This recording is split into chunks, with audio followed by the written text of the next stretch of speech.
Buenas noches, América.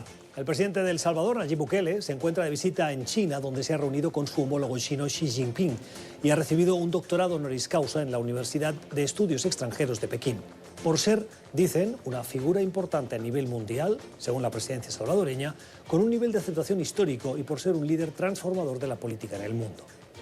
Antes de ese doctorado, Bukele anunció que había recibido también una gigantesca cooperación no reembolsable por parte del gobierno chino, que según dijo, será gestionada enteramente por San Salvador y que se usará en la construcción de un nuevo Estadio Nacional de Fútbol, una nueva Biblioteca Nacional, una planta potabilizadora de agua y otros proyectos.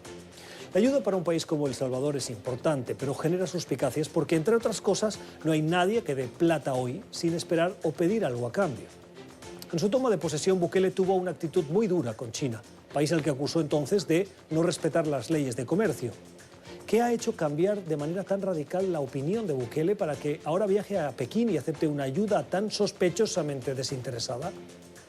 Bukele es un aliado de Estados Unidos. Su apuesta por China, cuya influencia crece en la región, ha sido motivo de preocupación en Washington. Dada la condición económica difícil de las finanzas salvadoreñas y su déficit fiscal, Bukele se acerca a un rival estadounidense y lanza un mensaje a Estados Unidos que ha recortado su ayuda al desarrollo en los últimos meses. La apuesta es arriesgada porque el acuerdo con Pekín genera muchas dudas de lo que China le puede haber pedido a cambio. Y al mismo tiempo molesta a Washington porque puede estar erosionando la confianza construida con Donald Trump y su administración. Son las 7 en Ciudad de México, las 8 en la costa este de Estados Unidos, Bogotá y Quito, y las 10 en Montevideo, Buenos Aires y Santiago. Y esto es Cuestión de Poder. Bienvenidos. Hoy comienza un cambio de régimen político. Desde nuestros estudios en Washington, la opinión, el análisis y las voces que nos ayudan a comprender nuestro mundo. Es cuestión de querer, es cuestión de poder. Comenzamos y lo hacemos con algunas noticias de la actualidad que nos han llamado la atención, a las que les queremos poner notas al pie o la voz de los expertos. Desde el 2 de diciembre, hace 3 días, en Madrid se desarrolla la Cumbre del Clima, organizada por Naciones Unidas, a la que asisten delegados de 200 países del mundo que buscan solucionar el problema que afecta, que genera el cambio climático. Uno de los principales elementos que están analizando los expertos, considerando, es la emisión de los gases de efecto invernadero, gases de emisiones de dióxido de carbono. Estas emisiones se producen particularmente en las naciones que están más pobladas y más desarrolladas industrialmente. En el caso de América Latina, los datos nos han llamado la atención y en el contexto de este clima nos parecía interesante traerles este gráfico de Statista que lista las principales naciones latinoamericanas que generan, que contribuyen a la emisión de esos gases de efecto invernadero, de dióxido de carbono. Miren la comparativa de hace 10 años a la actualidad, cómo ha aumentado en todos los países excepto en uno. En el caso de Venezuela, que ha tenido una disminución, muy probablemente los expertos aquí nos explicarían que es debido a la constante caída en la actividad industrial en ese país por la crisis política y económica. Pero si nos fijamos en el resto de países, México y Brasil, que concentran el casi 3% de las emisiones globales, en este caso han tenido aumentos significativos en una década de más del 7% en el caso de México y más del 18% en el caso de Brasil, y son los dos países que más contribuyen, seguido de Argentina, con incrementos también, y Colombia, con un incremento que tal vez es el más alto en porcentaje en la última década de la lista, junto con Perú, aunque no están entre los que más contribuyen. Finalmente, cerrando esa lista, encontramos a Ecuador, que si bien está en el lugar más bajo de esa lista de 8 naciones, sí ha tenido un incremento de casi el 35% en una década. La comparativa de los países y los datos que muestran la urgencia de buscar soluciones a esa crisis que afecta al planeta. Otra cuestión de la actualidad de hoy pasa por Francia. Ha habido protestas masivas en las calles de los ciudadanos que salen, que le dicen al gobierno de Emmanuel Macron que no están de acuerdo con sus políticas. Particularmente hay una que la hemos visto en otros países, también en este lado del mundo, en el continente americano, es la reforma de las pensiones. Los franceses no quieren que avance una propuesta que tiene Emmanuel Macron sobre la mesa y por lo tanto han salido a las calles de manera masiva, como decimos, y es un capítulo más de esas protestas francesas de los últimos meses, que en algunos casos hoy se han tornado en momentos de tensión con la policía. Vamos a buscar las explicaciones de lo que intenta hacer Emmanuel Macron y del coste que tiene. Saludamos a Philippe Bohlan. El señor Bohlan es analista político internacional y es defensor de las políticas de Emmanuel Macron, las políticas francesas del mandatario. Señor Bohlan, gracias por estar con nosotros. Bienvenido. ¿Por qué es tan lesiva esa propuesta de reforma de pensiones? Muy buenas noches. Yo soy el delegado del partido de En Marche, que es el partido actual del presidente. Y justamente impresionante lo que estamos mirando en este momento en toda Francia, no solamente en París, en Niza, en Lyon. Desde el 95 no habíamos visto una manifestación tan importante donde encontramos todos los cuerpos que sean desde la policía pasando por justamente los docentes, enfermeros y también obviamente empresas privadas. En Francia, en este momento, la segundo periodo de la política de Macron y de su gobierno va a ser la reforma de la jubilación, es decir, de retraite. Y en este momento hay demasiados, como se llaman, nichos distintos que se quieren unificar. Es por eso que justamente muchos sindicatos, muchas corporaciones profesionales no están de acuerdo justamente con esta modificación. Cualquier mandatario de un país que ha querido modificar el sistema de pensiones lo hace para garantizar su sostenibilidad porque las aportaciones no están garantizadas y está en riesgo el modelo. ¿Tiene Macron alguna otra alternativa o teniendo en cuenta las finanzas públicas francesas y el sistema? No, en este momento no hay ninguna opción. Es decir, que está retrocediendo. Lo vimos el primer ministro sobre ciertos cuerpos profesionales. Por ejemplo, inició con el tema de las policías, los policiales. En este momento creo que va a haber un retroceso también con el tema de los docentes. Pero no hay ninguna opción, porque esto es de sus reformas principales. Es decir, que toda su política a nivel nacional e internacional va a ser pura filtrado sobre esto. Cómo justamente lograr hacer esta ley de simplificación del sistema de jubilación. Macron tiene ahora, frente a esas protestas, el dilema de hacer lo que prometió que tenía que hacer, que es reformar algunas estructuras básicas del Estado, y entre otras está el sistema de pensiones, o no hacerlo, haciendo caso a los manifestantes. ¿Qué coste tiene cada uno de estos dos escenarios? Hoy es el primer día de manifestación grande. Vimos que en el 95 justamente las manifestaciones de la calle logró hacer retroceder al gobierno. Esta vez justamente los diferentes cuerpos profesionales y los sindicatos quieren hacer lo mismo. El problema de las manifestaciones actuales, lo que ha pasado desde el 95 en este momento, son gente que viene a hacer disturbios. Black Bloc, gente que están desocupados, que están justamente malogrando estas manifestaciones. Ese es el problema que estamos mirando. Obviamente se está mezclando con el tema de los chalecos amarillos, entonces con diferentes tipos de propuestas y de rechazo frente al gobierno.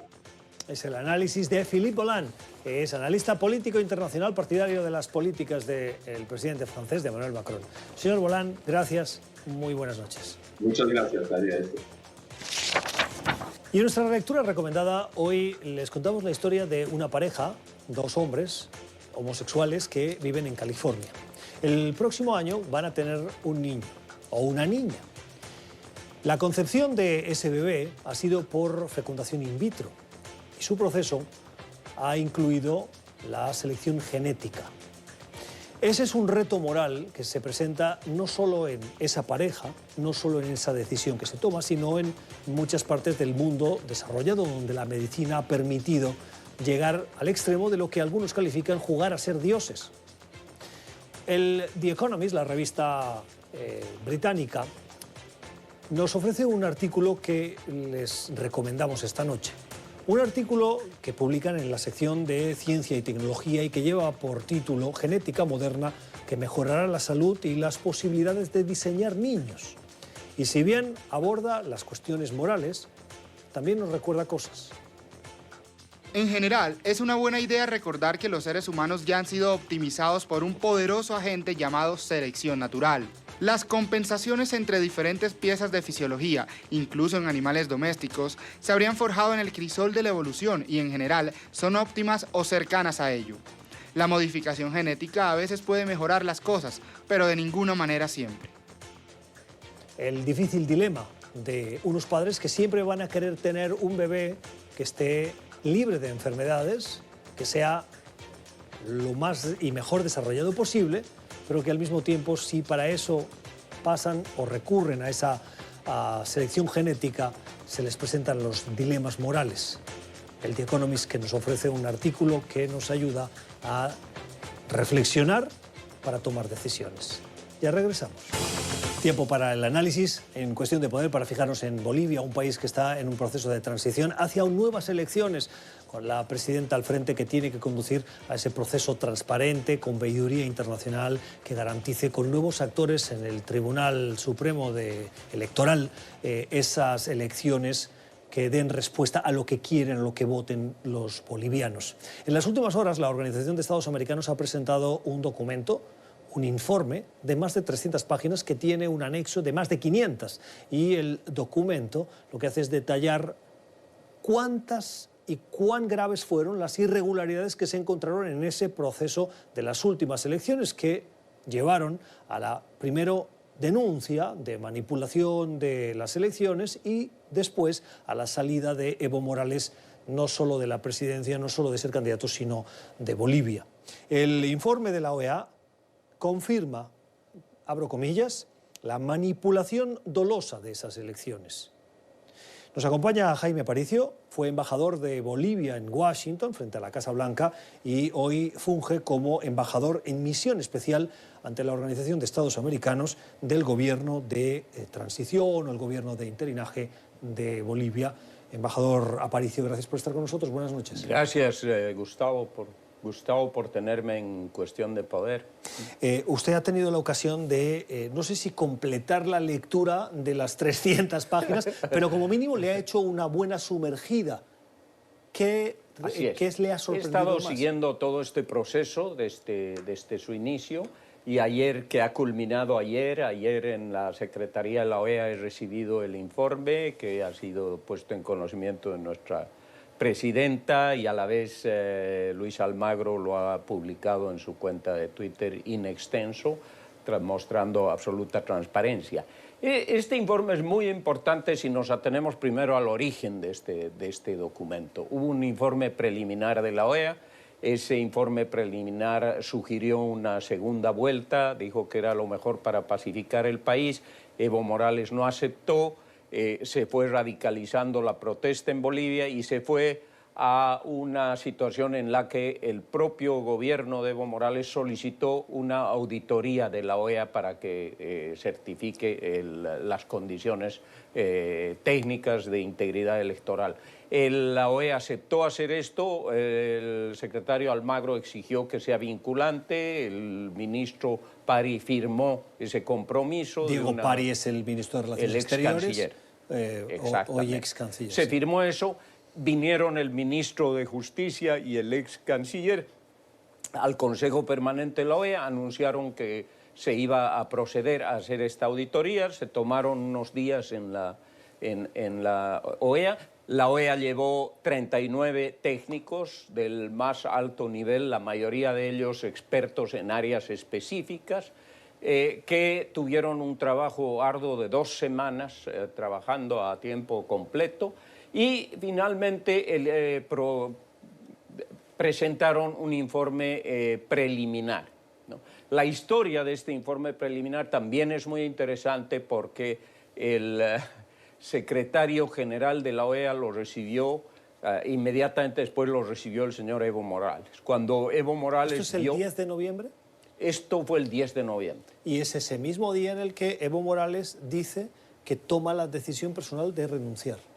Es inmediatamente después, pero inicialmente él trata de bloquear este documento.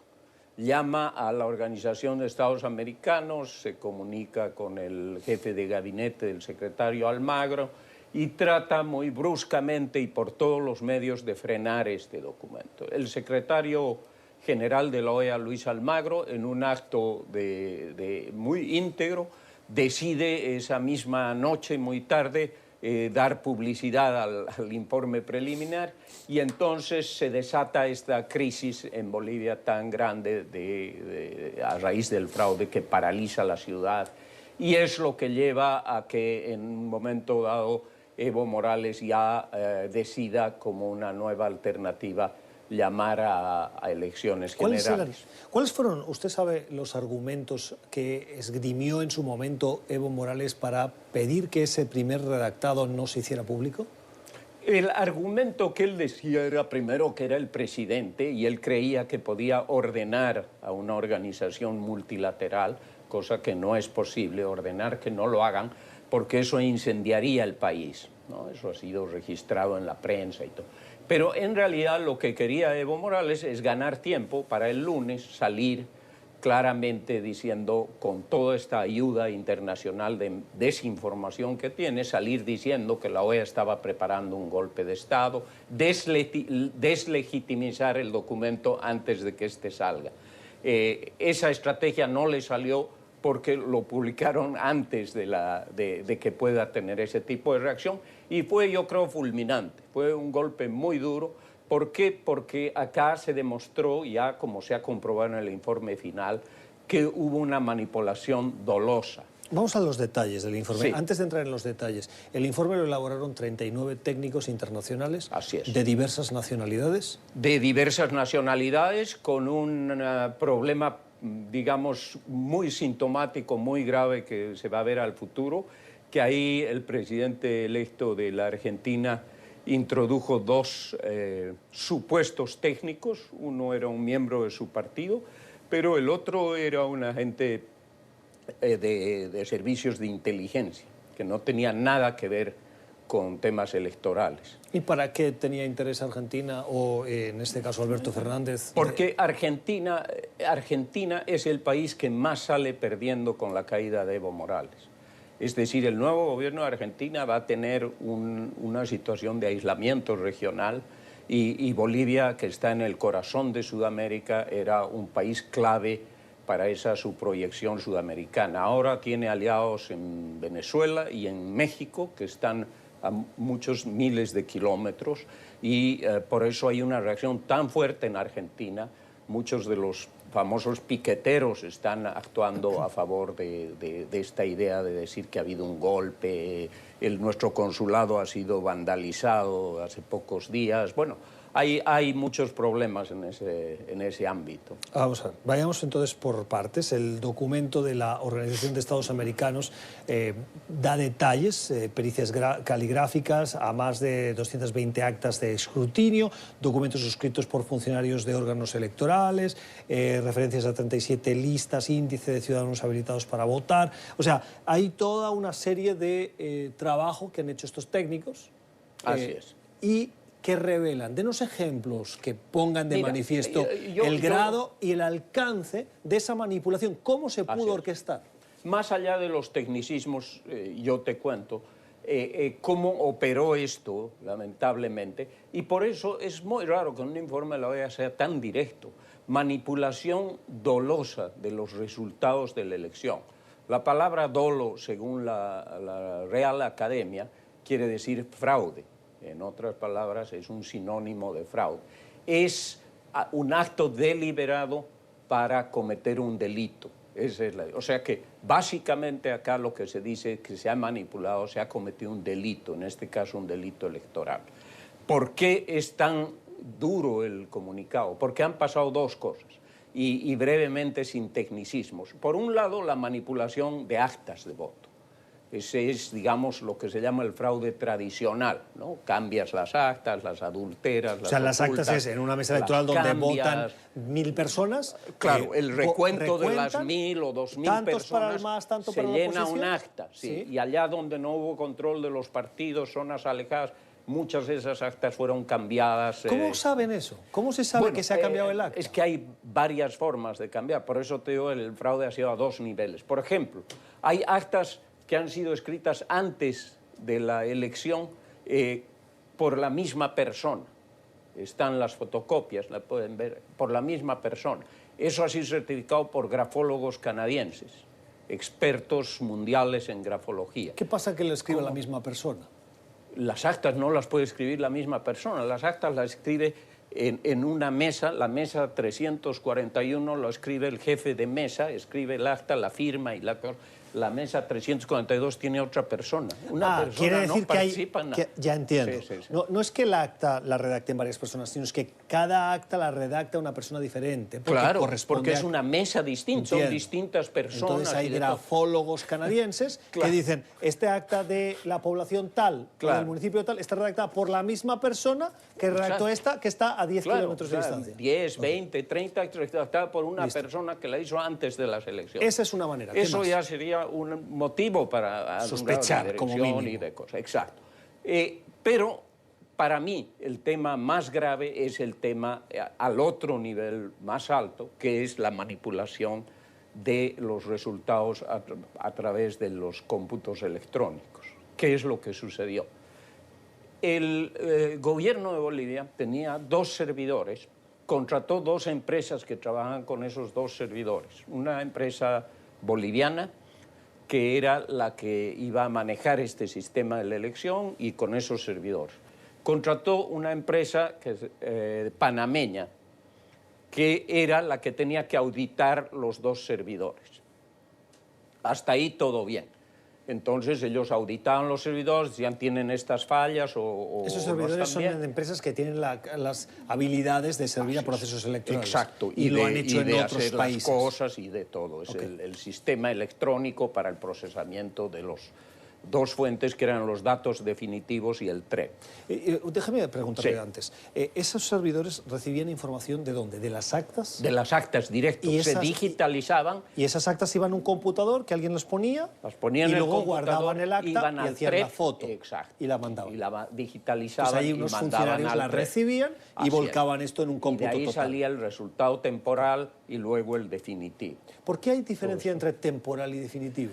Porque fue una idea que tuvieron de hacer este sistema rápido para que en la noche se pueda saber los resultados. Supuestamente se iba a saber a través del sistema rápido y luego esto Pero el sistema se pasaba rápido al se definitivo. nutre. ¿Qué hacen? Eligen zonas determinadas para el sistema rápido y hacen una extrapolación de algo que puede ser No, irreversible. son las actas definitivas que ya van al recuento, pero es un proceso más rápido. Y la diferencia entre el proceso rápido y el proceso definitivo es el ajuste de un poquito más o un poquito menos. Exactamente. Pero que no cambia Eso grosso modo el No cambia resultado. grosso modo y Ok. ya son las actas definitivas. Entendido. Yo no soy un técnico específico en la parte electrónica, pero esta era la cosa. Esta empresa panameña vino, revisó los servidores, etc. Para mala suerte del gobierno, el ingeniero que veía esto y los ingenieros del sistema de la OEA, porque tenía ingenieros de varias nacionalidades, ¿ven? Apareció que habían 2 servidores que no iban a ser auditados porque eran secretos. Y uno de ellos estaba usando la red Amazon, que era una red completamente ajena a las empresas que habían contratado. ¿Y dónde viene la parte más delictual y deliberada? Es que el Tribunal Electoral le da a un asesor, el Tribunal Electoral, excepto uno de los jueces, el juez Costa, que te acuerdas renunció al resto del tribunal, le da una especie de carta blanca a este asesor que no pertenecía ni a la Corte Electoral, ni a la empresa Neotec boliviana, ni a la empresa panameña, a nada, le da una especie de licencia de carta blanca para que pueda operar desde ese servidor y manejar los datos. Entonces, ¿qué sucede? Que ¿Cómo los técnicos detectan ese servidor? Bueno, ese fue un proceso muy difícil a través de los códigos y de las... notaron cosas extrañas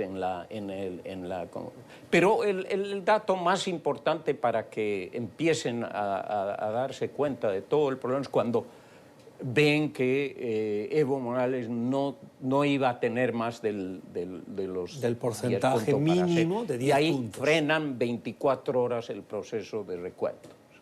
Esto lo dice la OEA y es determinante, dice, sin ninguna justificación técnica, sin ninguna razón racional, se frena 24 horas el proceso de de cómputo. Entonces, ahí empieza a operar estos servidores no auditados, secretos, y empiezan a digitalizar actas fraudulentas. Bueno, tengo que terminar. Le quiero preguntar, tal como revela que está el sistema electoral de cómputo de Bolivia, ¿usted cree que las elecciones que se tienen que celebrar el próximo año, unas nuevas presidenciales, tienen garantías suficientes para que el sistema garantice esa transparencia y esa independencia? Sí, y te voy a decir por qué. Primero, brevemente, porque el nuevo presidente del Tribunal Electoral es el señor Salvador Romero, es un señor con toda la capacidad técnica y profesional, lo conoce todo el mundo en Bolivia, ha dirigido la elección en la que ha ganado Evo Morales cuando realmente ganaba la elección limpiamente. Segundo, esta es una participación de dos tipos de misiones, la OEA y la Unión Europea, que van a tener dos partes: la parte previa de organizar el padrón, revisar la parte tecnológica, y dos, van a tener las misiones de observación electoral hasta el día de la elección. Bueno, al menos terminamos con la visión en positivo, ¿no? Que esas elecciones que vienen sí tienen, como mínimo, visto desde ahora, los visos de tener esa independencia, esa transparencia. Y tal vez un elemento que no sabe violento es que la elección ha sido invalidada también por el Congreso, donde tenía 2/3 de votos el presidente Evo Morales, el MAS. La primera resolución ha sido anular la elección, llamar a nuevas elecciones y aceptar como presidente al señor Romero de la Tribunal Electoral. Las explicaciones del señor Jaime Aparicio, que es embajador en misión especial ante la Organización de Estados Americanos, diplomático de carrera, porque ya ejerció como representante embajador ante la Casa Blanca de Bolivia, aquí en Washington. Gracias por haber estado con nosotros. Muchas gracias, Gustavo, un gusto. Con esa visión positiva al final de esas elecciones que vienen, cerramos este bloque. Vamos a la pausa y ya regresamos. Tiempo para el análisis en cuestión de poder, hoy para fijarnos en ese proceso de juicio político al presidente de Estados Unidos, Donald Trump. Hoy la Cámara de Representantes, la presidenta de esa Cámara de Representantes, ha hecho una alocución formal a los ciudadanos de Estados Unidos. Ha dicho que no le queda otra opción que avanzar en la redacción de esos cargos que se quieren presentar, que van a presentar en contra del mandatario estadounidense. Están siguiendo el proceso establecido por la Constitución, y es que tras las audiencias del Comité de Inteligencia, ahora es el Comité Judicial el que va a redactar esos cargos, que los va a presentar ya en lo que será formalmente un juicio que se tendría que llevar a cabo en el Senado. Es la función, el papel que tiene la Cámara de Representantes. La Casa Blanca, tras el anuncio, ha reaccionado diciendo que los demócratas tendrían que sentirse avergonzados porque el juicio, aseguran, no está siendo justo. Ha sido un punto de inflexión informativa en ese juicio político en Estados Unidos, y sobre todo ha llamado la atención la formalidad de la presidenta de la Cámara de Representantes. Nos acompaña aquí en el estudio, en cuestión de poder, hoy el profesor Emilio Viano. Es profesor de Derecho Constitucional de la American University, en el Departamento de Justicia y Ley y Sociedad de esa universidad. Profesor Viano, buenas noches. Gracias por invitarme. Gracias a usted por venir. ¿Ha escuchado usted las palabras de Nancy Pelosi? ¿Qué revelan? Bueno, sí, los escuché esta mañana. Revelan claramente que los demócratas tienen la intención de proceder con los cabos de acusación para la destitución del presidente Trump rápidamente. Yo pienso que ellos quieren concluir todo, si es posible, antes de Navidad, y empezar el año nuevo, digamos, en una manera que sea más prometedora para ellos y para la campaña a la presidencia y al Congreso. La votación, teóricamente, se tendría que producir en la Cámara de Representantes antes de las fechas de Navidad, del 25 de diciembre, puede ser el 20, antes de que salgan de receso. Esa votación es de todo el Pleno.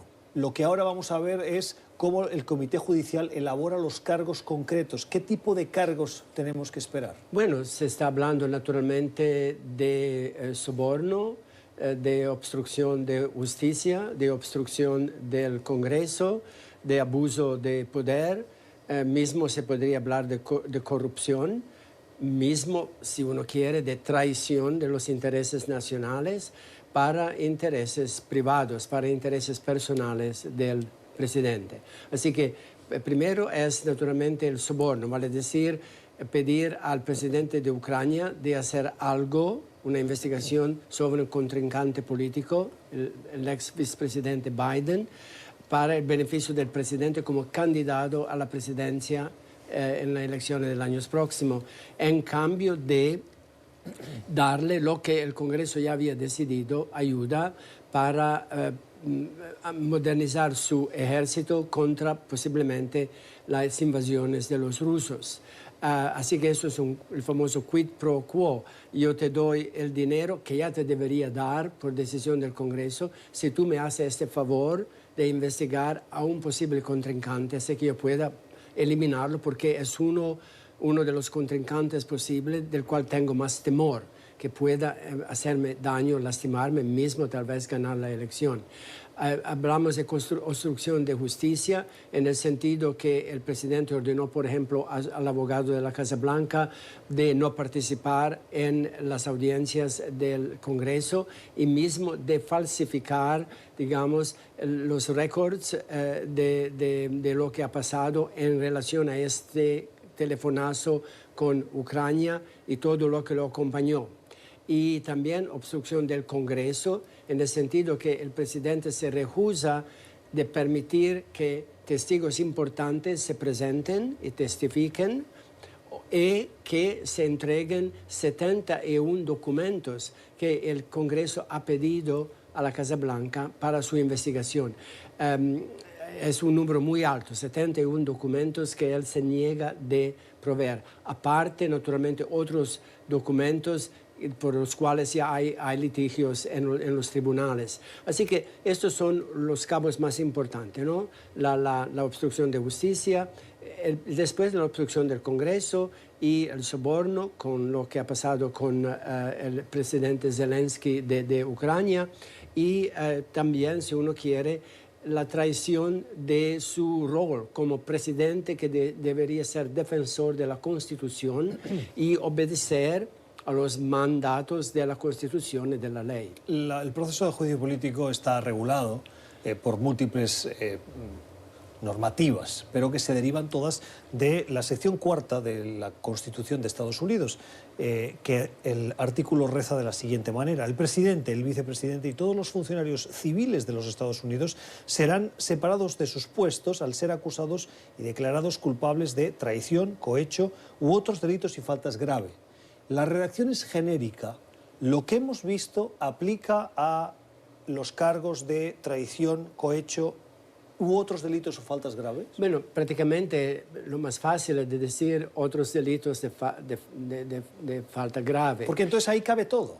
Sí, es por eso que hemos visto ayer 4 expertos, profesores de Derecho Constitucional, dando su testimonio en frente del Comité de Justicia del Congreso, intentando de asesorar a este comité que podrían, si los cabos de acusación considerados ahora entrarían dentro de esta categoría de faltas graves. Y como hemos visto, se transformó en una lección de derecho que claramente era una reflexión de o la preferencia para los demócratas. Eran 3 profesores que dijeron que sí, que los cabos de acusación que el comité está considerando están perfectamente dentro de lo que la Constitución prevé. Claro, pero... Y otro profesor de George Washington University aquí en Washington que dijo lo contrario, se podría decir por ser invitado por los republicanos. Así que mismo el testimonio de los profesores de Derecho fue en un cierto sentido según líneas partidarias.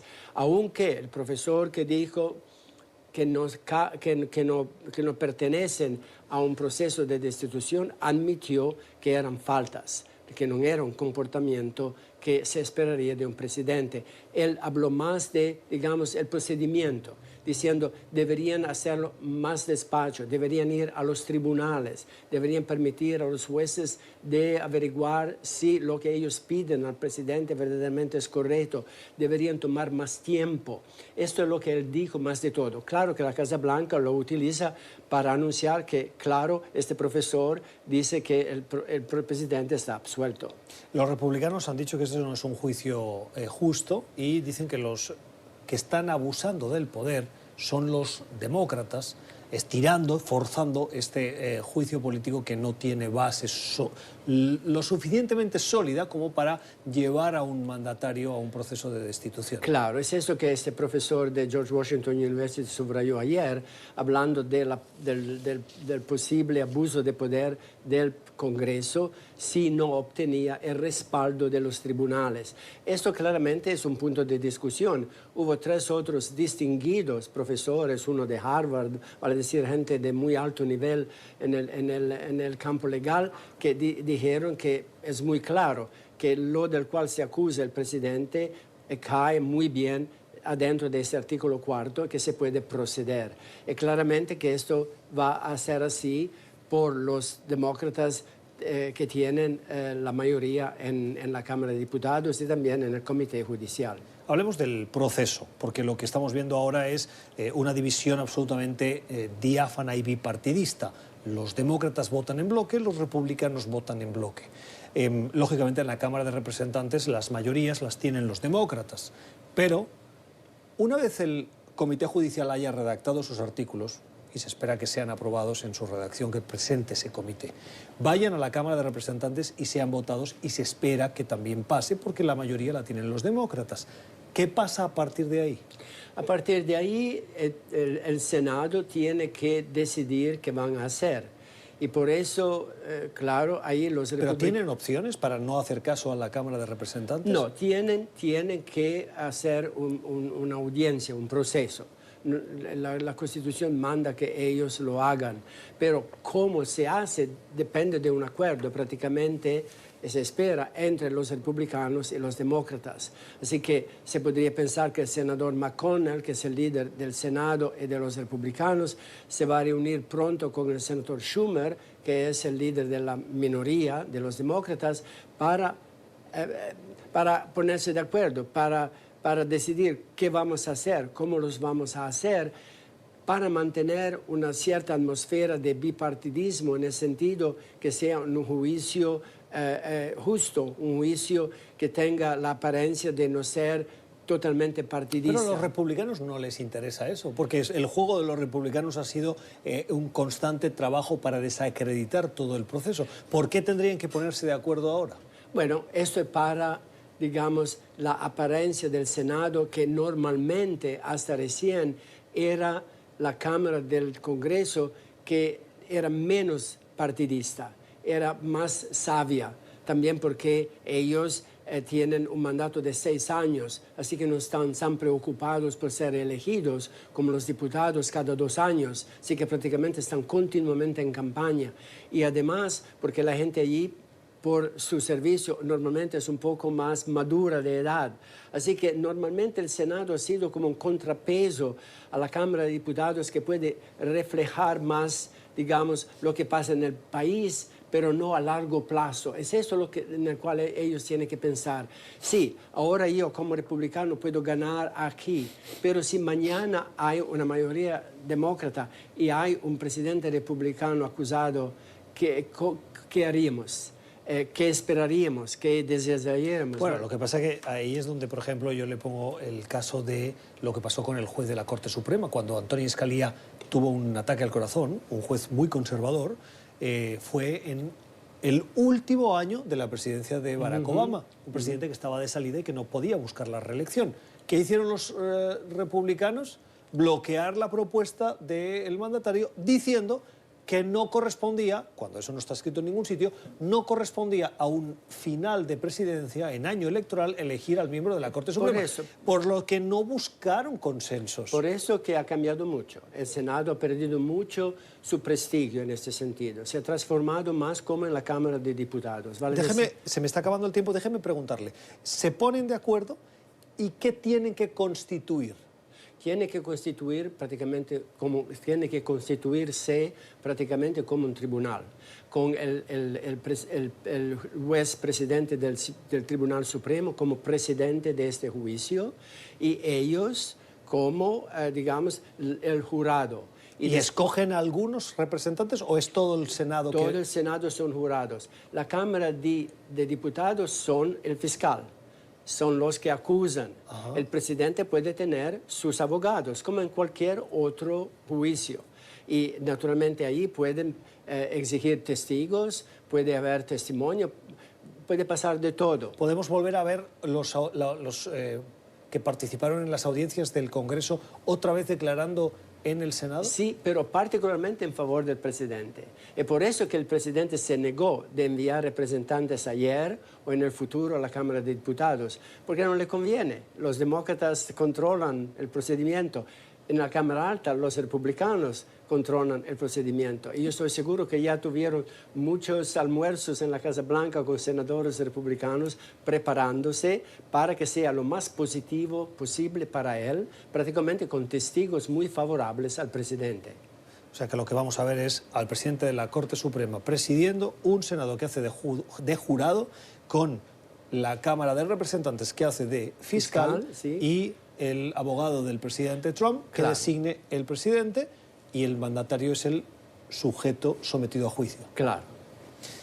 Las explicaciones de quien sabe y uno aprende escuchando. Emilio Viano, profesor de Derecho Constitucional de la American University. Profesor, gracias. Es siempre un placer. Gracias por invitarme. Esto es Cuestión de Poder. Ya regresamos. Tiempo para la cultura, para la recomendación aquí en Cuestión de Poder, que nos llega de la mano de Alexandra Colonna Mil. Alexandra, buenas noches. Buenas noches, Gustavo. ¿Y hoy cómo cerramos? Hoy con un proyecto muy interesante de Google, que está haciendo un archivo digital de unas 40.000 obras de cultura y de arte de la isla de Puerto Rico.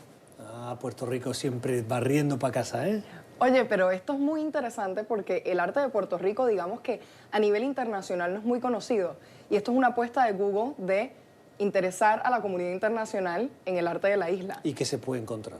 Bueno, este proyecto, antes de decirte qué podemos encontrar, te cuento que fue una iniciativa que fue un poco inspirada después del suceso del huracán María. Como sabemos, hace 2 años el huracán María devastó la isla y algunos museos de la isla incluso tuvieron muchos daños.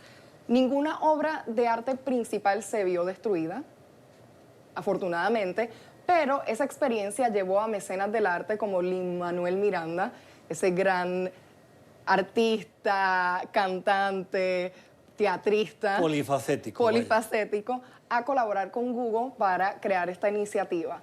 Entonces, Google tiene un equipo de cámaras muy sofisticados, son unas cámaras de alta definición, y llevaron estas cámaras a Puerto Rico para ir documentando diferentes obras de arte de los diferentes museos de la isla. El proyecto aún no tiene todas las 40.000 obras, va a ir creciendo poco a poco, pero han hecho cosas maravillosas. Por ejemplo, tienen una obra de arte y la cámara va acercándose en los diferentes puntos de la obra y te sale una información que te va contando un poco la historia del artista, de qué va la obra. Entonces, aunque no sepas nada del arte de Puerto Rico, ahí tienes algo para conocer, ¿Y cómo ¿no? se llama el proyecto? El proyecto es parte del Google Arts and Culture y esto lo están haciendo con diferentes museos alrededor del mundo. No es una apuesta por tratar de digitalizar el arte y de acercárselo a la gente que no tiene la oportunidad de ir a Puerto Rico. Aunque Lin-Manuel dice que la idea es que esto sea un abrebocas y que la gente vaya a visitar la isla, a verlo a todo color, en vivo. No, eso es siempre recomendable y Puerto Rico es un destino maravilloso. Calorcito, playa. Alexandra, y además de esas obras, ¿se encuentran las de ya de otros museos que están digitalizadas por Google? Sí, Google ha hecho este trabajo con varios museos alrededor del mundo. Ya. Incluso aquí hemos hablado de una exposición que hicieron con Van Gogh. Ellos hacen un poco de todo. Si alguien la quiere buscar, ¿qué tiene que teclear? Google Arts and Culture. Google Arts and Culture, en inglés. Bueno, ahí tienen también la dirección en pantallas, la hemos mostrado en este repaso, en esta apuesta por la recomendación de Alexandra Colonna Mil. Alexandra, muchas gracias. A ti, Gustavo.